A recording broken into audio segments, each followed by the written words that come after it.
An April day কবিতাটা কবি হচ্ছে হেনরি ওয়ার্ডসওয়ার্থ লংফেলো। ঠিক আছে, এই হেনরি ওয়ার্ডসওয়ার্থ লংফেলোর যে কবিতাটা, এটাও কিন্তু হেনরি ওয়ার্ডস, তাই তো আছে, হেনরি ওয়ার্ডসওয়ার্থ লংফেলো এই কবিতাটা কিন্তু প্রকৃতিকে নিয়ে নিয়ে একটা কবিতা। হ্যাঁ, চলে আসুন। ঠিক আছে, কবিতা এবং কবি সম্বন্ধে একটু আগে তোমাদেরকে সমস্তটা ডিটেলসে বলা হলো। ঠিক আছে, আমরা ভিডিওটা পরে শুরু করলাম। আমরা ডিরেক্ট কি করব, কবিতায় যাব।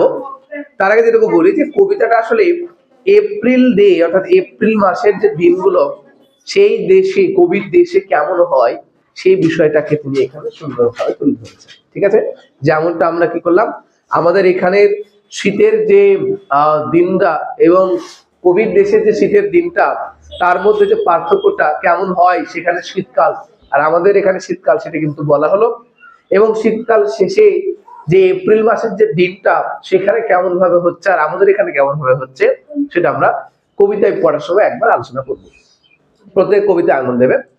বলছে when the warm sun, এখানে warm মানে হচ্ছে উষ্ণ, WARM, warm মানে উষ্ণ। ঠিক আছে, হ্রস্ব পেটকাটা ছয় নয় যুক্ত, এরকমই তো হয়, বোঝাবে এরকম হয়। ঠিক আছে, উষ্ণ বলছে যখন when the warm sun that brings seed time and harvest has returned again, it is sweet to visit the still wood where springs the first flower of the plain. এই যে 3 নম্বর লাইনে দেখো একটা ক্যাপিটাল টি আছে, তার আগে একটা কমা আছে, এটাকে আমরা ইট পড়বো। কি পড়বো? ইট পড়বে। ঠিক আছে, এটাকে পড়বো ইট, যে ইট ইজ সুইট। ওকে, এই যে 4টে লাইন, এই 4টে লাইনকে একসঙ্গে বলা হচ্ছে একটা স্ট্যানজা। ফার্স্ট স্ট্যানজায় দেখবো খুব সুন্দর একটা রাইম কিন্তু আছে। ঠিক আছে, দেখো ফার্স্ট লাইনের শেষে লেখা আছে ব্রিংস। ফার্স্ট লাইনের শেষে কি লেখা আছে? ব্রিংস। সেকেন্ড লাইনের শেষে রয়েছে এগেইন। থার্ড লাইনের শেষে লেখা আছে springs, SPRINGS, springs. Are the last লাইনে রয়েছে প্লেন। কি রয়েছে? প্লেন। চলো আমরা মিলিয়ে নিই। এখানে ব্রিং, এটাকে যদি ব্রিংস আছে, যদি এটাকে আমরা এ ধরি, তাহলে দেখেন স্প্রিংস একই রকম প্রোনাউন্সিয়েশন হচ্ছে, similar word, similar sounded word. তাহলে এ এ, এগেইনটা তো এর সঙ্গে মিলছে না, তাই এটাকে বি ধরবো। এগেইনের সঙ্গে প্লেন মিলছে, এটাকে বি ধরবো। সো এটা হচ্ছে রাইম স্কিম ABAB। ঠিক আছে, রাইম স্কিম বোঝা যাবে। যত কবিতার লাস্টের লাইন, মানে কবিতার লাইনগুলো লাস্টের ওয়ার্ডটার সঙ্গে যে যে ওয়ার্ডগুলো এইভাবে একই রকম ভাবে উচ্চারিত হবে, সেগুলো আমরা রাইম স্কিমের মধ্যে ফেলছি। এবার বেঙ্গলি মিনিংটা পড়া যাক। বলছে when the warm sun, যখন সেই উষ্ণ সূর্যটা, that brings, যেটা নিয়ে আসে, কি নিয়ে আসে? seed time and harvest. seed time মানে বীজ বপনের সময়, and harvest মানে ফসল কাটার সময়। দেখবে এখন আমাদের এখানে জমিতে গম বোনা হয়েছে, তাই না? এই গমটা কাটা হবে কখন? ফেব্রুয়ারির শেষে গিয়ে, তাই না? ফেব্রুয়ারি মাসের শেষে গিয়ে মার্চের দিকে যখন খুবই গরম পড়ে যায়, প্রতি বছর কিন্তু তাই হয়। শীতকালে আমাদের গম বোনা হয়, শীতের শেষে একদম তপ্ত দুপুর, রোদ, টানা রোদ, সেই রোদে কিন্তু গম কিন্তু মাড়াই করা হয়, কাটা হয়। ঠিক আছে, তো কবি বলছে তিনাদের ওখানে কি হচ্ছে, শীতকালটা ফুরিয়ে গিয়ে কি হয়েছে, স্প্রিং এসেছে। সেখানে শীতকালটা শেষ হয়ে গিয়ে কি বলছে, এপ্রিল মাসে যে শুরু হচ্ছে, সেখানেও কিন্তু কি হচ্ছে, যে উষ্ণ সূর্যটা কি করেছে, সিড টাইম নিয়ে এসেছে, বীজ বপনের সময় নিয়ে এসেছে, এবং হারভেস্ট মানে ফসল কাটার সময় নিয়ে এসেছে। মানে এই সময়টা এখন কি হবে, মাঠের ফসল কাটা হবে এবং সেখানে কি করা হবে, বীজ বপন করা হবে।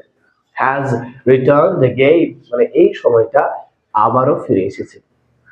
অর্থাৎ ইতপূর্বে যখন কি ছিল, বীজ বপন করেছিল, ইতপূর্বে ফসল কেটেছিল, সেই বীজ বপনের সময়, ফসল কাটার সময় আবার ফিরে এসেছে। সেই সময় কি হচ্ছে, কবি বলছে it is sweet to visit the still wood. Still wood মানে এখানে থমথমে যে বনভূমিটা, এতদিন কি ছিল, শীতের ফলে দেবে, শীতকাল দেখবে আশেপাশে, আমাদের বাড়ির আশেপাশে যে বাগানগুলো, সেগুলো কেমন থমথমে মনে হয়, কেমন একটু অন্ধকার অন্ধকার, গা ছমছমে মনে হয়, মানে কেউ তেমন যাওয়া আসা করে না, তাই তো? কিন্তু গরমের সময় দেখবে এমন কোনো বাগান আছে যেখানে লোক পাওয়া যায় না। ঠিক আছে, সব সময় সমস্ত বাগানে কিন্তু হইচই শোনা যাচ্ছে, সেখানে ছিল একদম স্তব্ধ। বনভূমিটা কেমন ছিল? স্টিল ছিল, সেই স্টিল বনভূমিতে ঘুরতে যাওয়াটা কিন্তু খুব মধুর, খুব মিষ্টি, তোর বলছে খুব ভালো লাগে। দেখবে যেমন শীতকালে সকালবেলায় যে সূর্যের আলোটা আছে তাতে যেমন বস্তুটা খুব মিষ্টি লাগে, খুব সুন্দর লাগে, বললো যে মিষ্টি রোদটা, তাই বলতো। ঠিক আছে, তো কবি বলছে যে এই স্টিল বনভূমিতে ঘুরতে যাওয়াটাও কিন্তু খুব মিষ্টি লাগে তার কাছে। ওয়্যার মানে যেখানে স্প্রিংস, এখানে স্প্রিং কোন ঋতুর নাম, এখানে স্প্রিং মানে ফুটেছে, কি ফুটেছে, the first flower of the plain, মানে সমতল ভূমির প্রথম যে ফুলটা, সেই ফুলটা ফুটেছে কোথায়, সেই বনভূমিতে ফুটেছে। যেমনটা একটু আগে বললাম যে শীত প্রধান দেশে কি হয়, শীতকালে মাটিটাও বরফে ঢাকা থাকে। ঠিক আছে, শীতের শেষে এপ্রিলে কি হয়েছে, সূর্যের কিরণ পড়ায় সূর্যের তাপটা একটু বেড়েছে, তাই মাটির উপরের বরফগুলো সরে গিয়েছে, তাই সেখান থেকে কি হচ্ছে, প্রথম যে ফুলটা, সেই ফুলটা কিন্তু ফুটছে। তাহলে প্রথম যে স্ট্যান্ডটা আছে সেটার অর্থ বোঝা গেল, সেটার অর্থ বোঝা গেল, সেটা রাইম স্ক্রিপ্ট ছিল, সেটা বোঝা গেল। পেজ নাম্বার 25 এর সেকেন্ড স্ট্যান্ডে বলছে I love the season well, বলছে আমি এই সিজনটাকে খুবই ভালোবাসি, খুবই পছন্দ করি। ওয়েন যখন forest glades are teeming with bright forms, nor dark and many-folded clouds foretell the coming on of storms. দেখো এই চারটে লাইনও কিন্তু আমরা একটা রাইম স্কিম খুঁজে পাবো। দেখো এখানে লাস্ট প্রথম প্রথম লাইনের শেষে লেখা আছে ওয়েল, তারপরে লেখা আছে ফগস, থার্ড লাইনে রয়েছে ফোরটেল, FORETELL, তারপর লেখা আছে স্টর্মস, তাই তো।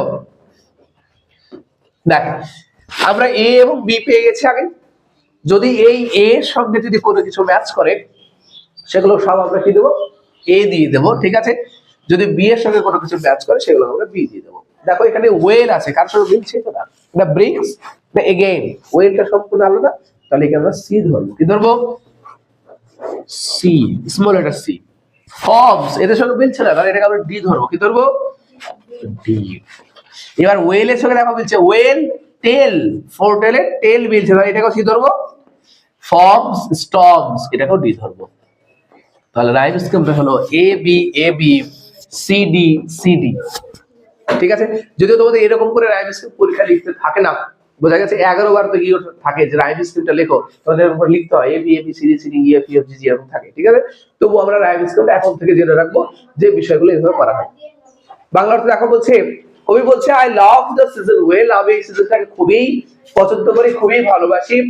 কেন, ওয়েন যখন ফরেস্ট গ্লেডস, গ্লেড মানে যে ওপেনিংটা আছে বনভূমির মধ্যে, দেখো এটা তাই লেখা আছে, এই যে গ্লেডস মানে হচ্ছে small open areas of grass in a wood, মানে বনভূমির মধ্যে একটা খোলা ছোট্ট ফাঁকা ঘাসের যে জায়গাটা, তাকে গ্লেডস বলা হচ্ছে। ঠিক আছে, মানে বনভূমির মধ্যে যে ফাঁকা ফাঁকা জায়গাগুলো আছে, দেখবে যদি আমাদের এখানে কোনো বাগানে যায়, বড় বড় গাছের জন্য আকাশটা দেখা যায় না, কিন্তু কোনো কোনো জায়গায় বেশ ফাঁকা ফাঁকা থাকে, যে দিক দিয়ে সূর্য ডিরেক্ট নেমে আসে, যে দিক দিয়ে আকাশটা দেখা যায়, ওই জায়গাগুলোকে বলা যায় ফরেস্ট গ্লেডস। কি বলা হচ্ছে, গ্লেড, মানে বরফের মধ্যে যে ফাঁকা জায়গাগুলো আছে সেগুলো কি হয়, টিমিং মানে কানায় কানায় পূর্ণ হয়ে যাও। টিমিং মানে কি, ফিল টু দা ব্রিঙ্ক।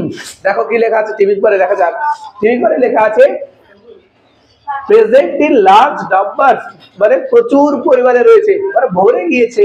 তো এই যে ফরেস্ট গ্লেডস গুলো আছে, বনভূমির মধ্যে যে ফাঁকা জায়গাগুলো আছে, সেগুলো কি হয়, ভরে যায়। কিসে ভরে যায়, উইথ ব্রাইট ফর্মস, মানে উজ্জ্বল আলোর যে রেখা, উজ্জ্বল আলোয় কিন্তু সেগুলো ভরে যায়। তোমরা হয়তো দেখেছো ঘরের মধ্যে সব বন্ধ করা আছে, পুরো একটা ছোট্ট ফাঁকা দিয়ে সূর্যের আলোটা বেরিয়ে আসছে, দেখবে ওটা কিন্তু দেখা যায় যে হ্যাঁ এই তো আলোটা এই দিকে যাচ্ছে, দেখা যায়, বোঝা গেছে, এটা কিন্তু দেখতে পাওয়া যায়। তো ওটাকে ফর্ম বলছে। তো এইরকমের ব্রাইট ফর্মে কি হয়, যে বনভূমির মাঝের যে ফাঁকা জায়গাগুলো আছে সেগুলো ভরে ওঠে। nor dark and many folded clouds foretell the coming on of storms. foretell মানে আগে থেকে বলা, বলছে not nor dark মানে অন্ধকার বা এখানে ঘন কালো, and many folded, এখানে many folded মানে খুব ঘন যে মেঘ, তাকে বলা হয় many folded। আসলে ফোল্ড মানে কি, একবার ভাঁজ করা, আর একবার ভাঁজ করলাম, তারপর আর একবার ভাঁজ করলাম, এটাকে many folded বলা হচ্ছে। মানে ঘন কালো মেঘ বলে না, ফোরটেল মানে আগে থেকেই বলা, পূর্বাভাস দেয় না কিসে, the coming on of Sturm, যে ঝড় আসবে, ঝড় আসার পূর্বাভাস কিন্তু দেয় না। এখন যদি দেখি যে আকাশ খুব মেঘ লেগেছে, কালো হয়ে ঘন হয়ে, তাহলে আমরা কি বুঝতে পারবো? এই বোধহয় ঝড় ঝড় বৃষ্টি শুরু হবে, তাই তো? তাহলে এই কালো মেঘটা আমাদেরকে আগে থেকে বলে দেয় যে ঝড় বৃষ্টি আসছে। কিন্তু তিনি বলছেন যে এই সময়টাতে, এপ্রিলের দিনগুলোতে এমনটা কিন্তু হয় না। আমরা নেক্সট পেজ চলে এসেছি, পেজ নাম্বার 26। দুটো স্ট্যান্ডার ছিল এই পাতায়, পরের পাতায় দেখো বলছে ফ্রম দি আর্থস লুজেন্ড মুড, এখানে মুড মানে ছাঁচ, ঠিক আছে?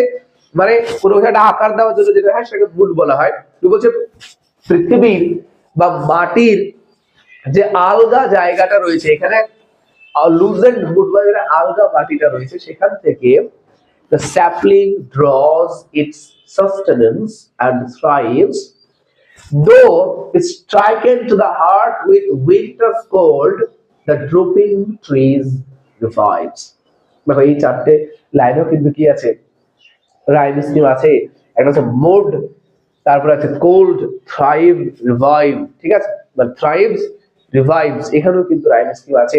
বলছে যে পৃথিবীর বা মাটির যে আলগা জায়গাটা আছে সেখান থেকে দ্য স্যাপলিং ড্রজ, স্যাপলিং হচ্ছে ছোট ছোট চারা গাছগুলোকে স্যাপলিং বলে, সেই স্যাপলিং গুলো টেনে নেয়, কি টেনে নেয়? ইটস সাস্টেনেন্স, সাস্টেনেন্স মানে পুষ্টি রস বা খাদ্য রস। বেঁচে থাকার জন্য গাছ তার শিকড়ের সাহায্যে যে পুষ্টি রসটা টেনে নেয়, সেইটা কিন্তু একটা গাছ মাটির যে নরম জায়গাটা, যে আলগা জায়গাটা, সেখান থেকে কিন্তু টেনে নেয়।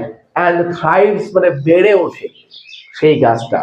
যদিও তিন বেলাটা বলছে দো, যদিও স্ট্রাইকেড টু দ্য হার্ট, স্ট্রাইকেড মানে আঘাত প্রাপ্ত হয়েছে, আঘাত পেয়েছে, একদম অন্তরে ভেতর থেকে আঘাত পেয়েছে, উইথ উইন্টারস কোল্ড, যদিও শীতের এই ঠান্ডার ফলে সেই গাছটা আঘাতপ্রাপ্ত হয়েছে, তবুও যখন কি হচ্ছে, সূর্যের কিরণটা পড়ছে, তখন কিন্তু সেই গাছটা, সেই চারা গাছটা মাটির আলগা জায়গা থেকে পুষ্টিরস শোষণ করছে এবং বেড়ে উঠছে। দ্য ড্রুপিং ট্রি রিভাইভস, ড্রুপিং মানে ঝুঁকে পড়া, নুইয়ে পড়া, ঠিক আছে? যে গাছটা কি হয়েছে, সামনের দিকে ঝুঁকে পড়েছে, সেই নুইয়ে পড়া গাছটা আস্তে আস্তে কি হয়, জীবন্ত হয়ে ওঠে, প্রাণবন্ত হয়ে ওঠে। অর্থাৎ যে সমস্ত গাছে হয়তো এতদিন ধরে বরফ জমেছিল, তারপরে কি সমস্ত ডালপালাগুলো নিচের দিকে ঝুঁকে পড়েছে, সেই বরফগুলো যখন সরে গেছে, তখন সেই গাছগুলো আবার থ্রাইভ করছে, আবার বেড়ে উঠছে, আবার তাদের নতুন পাতা গজাচ্ছে। 4 নম্বর স্ট্যান্জা বলছে the softly warbled song comes from the pleasant woods and colored wings gleams quick in the bright sun that moves along the forest openings. এখানে চারটে লাইন এখানে বলছে যে the softly warbled song, softly warbled song মানে যেটা একদম হালকা সুন্দর নরম গলায় যে ছোট্ট ছোট্ট গানের কলি, এখানে ওয়াবেল্ড মানে কি, ছোট্ট ছোট্ট গানের কলিকে ওয়াবেল্ড বলা হচ্ছে, মানে পাখিদের যে ছোট্ট ছোট্ট কি বলছে পূজন, সেটাকে বলা হচ্ছে softly ওয়াবেল্ড song.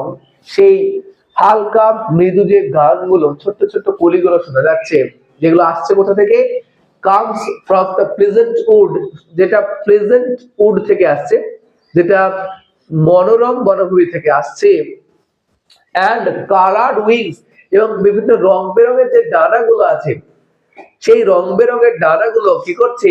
Glance quick, glance মানে এক পলকে, দেখবে নোটবুকে বা বইয়ের শেষে লেখা থাকে এক গ্লেন্স মানে এক নজরে, তো যেগুলোকে quick in the bright sun, একদম সেই উজ্জ্বল আলোতে খুব এক পলক দেখা যাচ্ছে, মানে এই থেকে উড়ে বেড়াচ্ছে, উড়ে বেড়াচ্ছে সেই রং বেরঙের ডানাগুলি, মানে রং বেরঙের ডানাওয়ালা মানে পাখিগুলি হতে পারে, সেগুলো বিভিন্ন পতঙ্গগুলি, তারা কি করছে?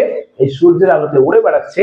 That moves along the forest openings, যেই ছোট্ট ছোট্ট ডানাওয়ালা পাখিগুলো মরুভূমির যে ফাঁকা জায়গাগুলো আছে সেগুলোতে তারা কিন্তু উড়ে বেড়াচ্ছে, তাদের গানগুলো কিন্তু শোনা যাচ্ছে।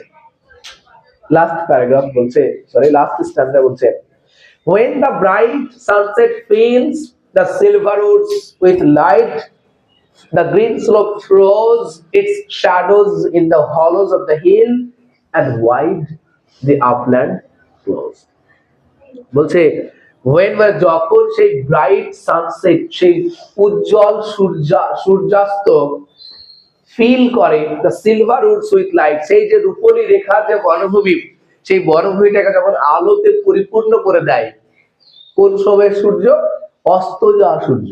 অর্থাৎ দেখবে সূর্য যখন সকালবেলা থাকে সন্ধ্যাবেলা থাকে সেই সময় সবচেয়ে বেশি বড় ছায়া তৈরি হয়, শ্যাডো তৈরি হয়, ঠিক আছে? যখন সূর্যটা কি হচ্ছে বনভূমির উপরে ছিল, তখন বনভূমির ভেতরে লাইট পড়ছিল, যখন সূর্যটা বনভূমি থেকে এইদিকে চলে গেল, নিচের দিকে অস্ত যাচ্ছে, তখন বনভূমির যে বরফের ভেতর দিকটাতে কিন্তু আলোটা পড়ছে, এখন উপর থেকে পড়ছে, এখন সাইড থেকে আলোটা পড়ছে, সেই বনভূমিটা আলোয় ভরে যাচ্ছে। এবং এই বনভূমিটা কি করছে? তার যে ছায়াটা সেটাকে ফেলছে কোথায়? অপোজিট দিকে। কোথায়? In the hollows of the hill, মানে এই যে পাহাড় রয়েছে, এই পাহাড়ে যে ফাঁকা ফাঁকা জায়গাগুলো রয়েছে, এই ফাঁকা ফাঁকা জায়গাগুলোতে কি হচ্ছে? বনভূমির ছায়াটা পড়ছে। এখানে যদি বনভূমি থাকে, সূর্যের এদিকে অস্ত যাচ্ছে, এই ছায়াটা অপোজিটে এই যে ফাঁকা জায়গাগুলো, হলো জায়গাগুলো আছে, সেখানে কি হচ্ছে?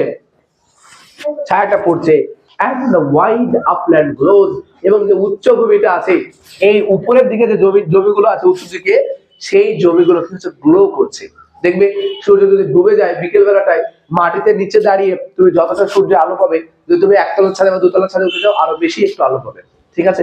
যত উঁচু হয়, এমন মাঝে মাঝে দেখা যায় যে সন্ধ্যাবেলায় সূর্য দেখবে কোনো একটা জাহাজ গেলে মনে হচ্ছে খুব আলোটা এমন হয়, ওর উপরে কি করছে? লাইটটা সূর্যের আলোটা পড়ছে। তো বলছে উঁচু ভূমি যেটা আছে সেই জায়গাগুলো কি হচ্ছে? তখনও গ্লো করছে। এটা করে কিন্তু দেখছেন যে নিচু যে জায়গাগুলো আছে সেগুলো থেকে সূর্য অস্ত হয়ে গেছে, সেখান থেকে সূর্যকে দেখা যাচ্ছে না, কিন্তু সূর্যের আলোটা যেগুলো উঁচু ভূমি আছে সেই আপল্যান্ড গুলোতে কিন্তু সূর্যের আলোটা পড়ছে এবং সেই জায়গাগুলো গ্লো করছে। তো এই হচ্ছে কবিতাটা।